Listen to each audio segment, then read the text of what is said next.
Well, it finally happened. The PS4 has officially been hacked. Now, it has been hacked to a degree. Really, what's been found out here and released publicly, that's a big deal, because sometimes people will really hack in, figure out exploits, but they won't release them publicly for everyone to use. A lot of times they stay under the radar or in like closed circles for a while before they do eventually get released publicly. Usually they get released publicly after it's been patched and it's stuck on an older firmware. But in this case, it's been released, and I have a feeling Sony is doing tons of work right now to figure this out, because it looks like it's exploited to the point where unsigned code, custom firmware, piracy, everything can kind of take over the PS4 right now. So we're going to go over all of that in this video. Also, before we start, guys, thank you so much for hitting the subscribe button throughout the week. We're right at 70,000, which was our goal for the end of this year. If you're not already subscribed, consider hitting the subscribe button to get us over that mark.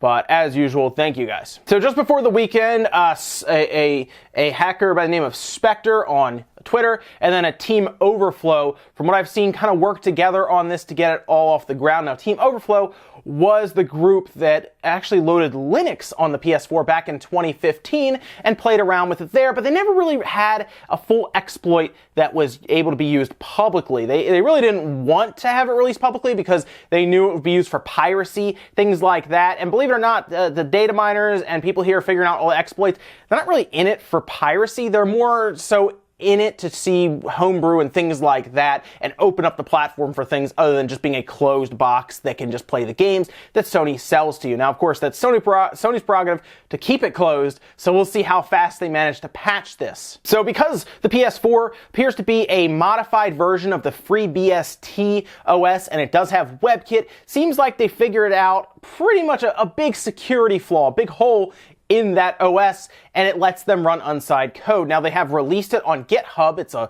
You can just download it, check out the exploit and everything, and kind of, I guess, work towards releasing code that will work to do things like custom firmware. Now, they specifically left out the instructions, the exploits, whatever, to load piracy, so like pirated games. They didn't really include that. It mostly is just an exploit that you can then take and do what you want with it. It seems that they did that to try to avoid Sony's legal teams that might come after them for the piracy. They have pretty much removed themselves from that. They didn't include any instructions on how to use it to do things like load homebrew or pirate software. They didn't create like a homebrew launch or anything like that. They didn't even create custom firmware. This is specifically a way to get to that point. So they set it up for people who want to do that but couldn't figure out a way to run unsigned code. And this is where things are going to start getting interesting now, because now that people who develop that stuff, hackers, homebrew developers, now have the ability to do this, the PS4, I think, is going to open up similar to what happened with the PS3, actually around this time in its life cycle, now I think about it, where you could load custom firmware onto that, and the Vita, or the Vita and the PSP. The Vita has it kind of, but the PSP, man, that was probably Sony's most pirated system in terms of software, and that got out of control for that system. So Sony, I'm sure right this second, is going crazy trying to patch this, the security flaw going forward. Now, according to them, it works on 4.05 firmware and below, but apparently the security flaw can be transferred to ones above that as long as Sony doesn't really patch this out or anything, which I'm sure they've already started working on that, like I said. But this is going to be interesting to see what happens with the PS4, because back when they loaded Linux on it in 2015, the idea there was to maybe get to a point where SteamOS could be loaded onto it, and you're essentially using it for Steam games then, which would be kind of cool to see, because what's going to happen is they're probably going to turn it into a mini PC. I know we were kind of already there almost, but it's going to more so be, you turn it on, it loads up custom firmware that has access to all kinds of stuff on it that you wouldn't be able to usually.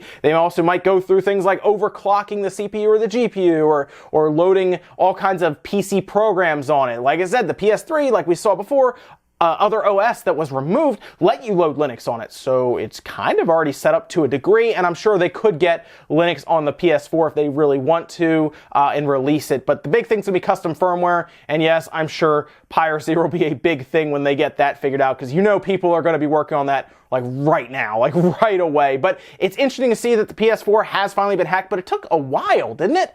I mean, we're right at the end of 2017. It's gonna be maybe 2018 by the time some of you guys watch this video. and it took over 4 years to get it done. So really, Sony, I think, did a pretty good job with their OS since it took this long, especially now that we see the Switch has kind of already been exploited to a degree. You have to be on a lower firmware, and the Vita took a little longer, but the PSP, once that got hit earlier in its lifespan, that was it.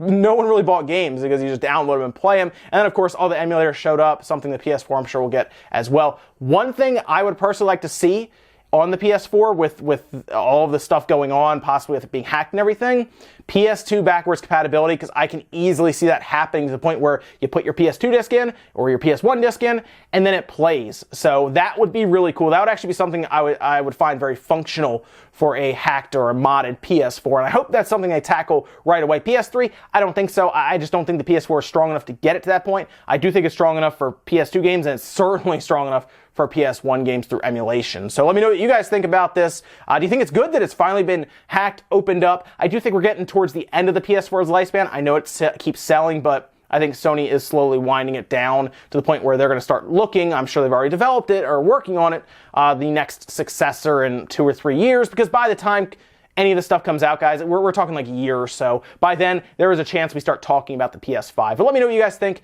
down in the comments below about, well, all of the stuff with the hacking scene with the PS4. Are you happy and you want to see what's happening here? Or are you a little concerned about piracy running wild like it did on something like the PSP? Even the PS3 got bit with that bug. But let me know what you guys think about the whole situation. Definitely hit the like button if you enjoyed the video, guys. It really helps out. Thank you so much for watching. Have a good New Year's Eve tonight. And hey, let's look forward to 2018 because I think there's going to be some big things in 2018. I'm really excited, guys. I will see you tomorrow morning for Newswave.